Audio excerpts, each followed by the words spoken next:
All right. Next up, the Colts at the Giants. I don't even know anymore, dude. I don't even know. The Colts could come out and win this game. They could blow a 30-point lead at halftime, or they could just get their ass stomped. I have no, or both. I don't have any idea. I don't even know what to think anymore. Truly, there's apparently no lead that is safe. You could have a 33-point lead and blow that thing. So, Or you like, could, or they could play with them till halftime and then get beat by 35 points like they did against Dallas. I don't.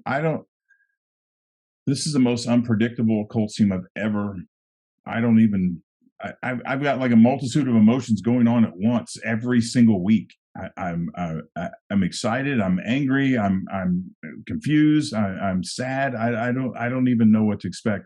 What I can tell you is that if I had to make 100 bets on this game, 99 times I'm probably picking the Giants.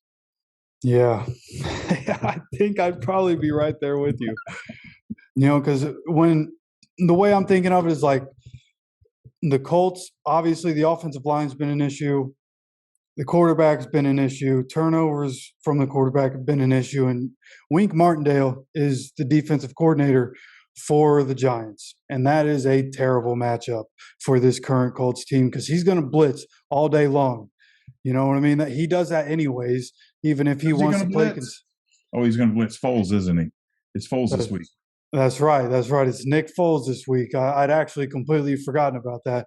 I'm glad you brought that up. It's going to be Nick Foles, and even still, you know what I mean. With as leaky as that offensive line has been, I expect Wink Martindale to do what Wink Martindale does and bring the house all day long. The edge rushers, Kayvon Thibodeau has really come on. The rookie edge rusher, he's looked phenomenal over this last half of the season. I expect that to continue. The defense for the Giants hasn't been terrible.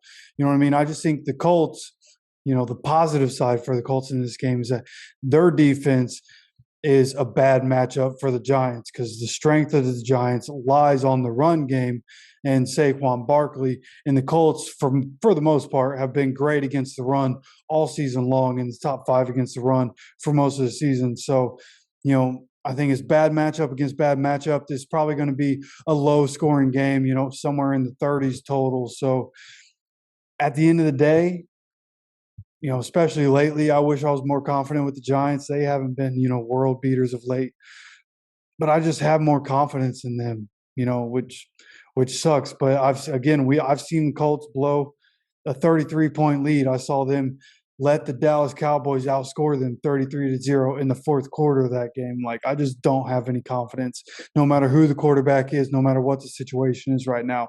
The Colts just look like one of the worst teams in the league, and they deserve to have a top 5 pick. So go ahead, give me the Giants to win this game. Yeah, I think what's happening in Indianapolis is, and I mean, hello, Mr. Obvious. There's no coordination. It's like an orchestra, and everybody's playing different music at different times. I mean, there's no timing, there's no rhythm, and I think a lot of that falls on Saturday, and not to his fault because he's still trying to figure out how to be a head coach, which is a whole lot of responsibility, way different than just knowing what the hell you're doing on offense, which Jeff Saturday does. I mean, he played with Peyton Manning, played in a prolific offense under Tom Moore. The guy's got accolades all over the place, but it's not like running an entire organization. We've seen a lot of good coordinators just can't do the job because it's different than what they're used to. No doubt Saturday's going through that, and just the chaos, which is why you'll see that the offensive line play brilliantly one week and then suck the next, but when they suck, the defense is playing brilliantly, and there's no coordination. Everybody's just up and down and all over the place. I don't expect that to change this week. I don't expect it to change next week, and hopefully we can get that to change in week 1 for next year. But the Giants know what's at stake. They have to win this game. The Seahawks appear to have the easiest road into this final playoff spot, and the Giants want it. I mean, they want to get in there. And the Giants are in 6th, the Commanders are in 7th, the Seahawks are in 8th. They've got an easier walk to the end. We talked about the Lions, they're hungry, and even the Packers. So there can't be any miscues. If Giants lose out and a couple teams win, the Giants can find themselves on the wrong side of this very quickly, and they know that. I think they're pushing to be a playoff team and be a contender in the division. Playoffs start for them this week, and they know it. And I expect them to take care of business and beat the Colts. And I would love to know what you think about this game, what you think is going to happen, who you think is going to win. You let me know down in the comments. Don't forget to hit the like button. Don't forget to subscribe, and we'll see you for the next video.